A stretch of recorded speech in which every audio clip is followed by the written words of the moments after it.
DILG pinangunahan ang turnover ceremony ng 2025 Local Governance Transition sa Dagupan City. Silipin sa report. Bago formal na umupo ang mga nanalong opisyal ng Dagupan City tanghali kahapon, nagkaroon ng turnover ceremony ng 2025 Local Governance Transition. Pinangunahan ito ng DILG na dinaluhan ng lahat ng department heads at mga incoming at outgoing official. Ang local governance transition ay mandatory process bago formal na mag-assume ng office ang mga elected official.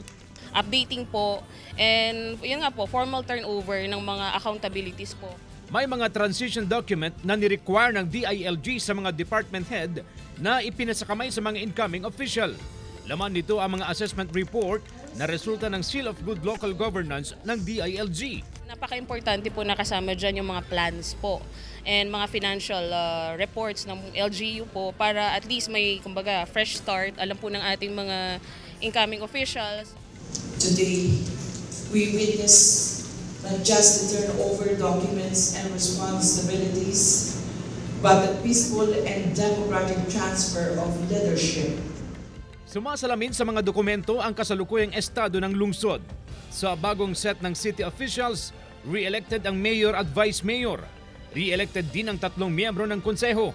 4 ang nagbabalik na miyembro at 3 ang first-timer. Kasama si Daryl Peralta, CJ Torida, One North Central Luzon.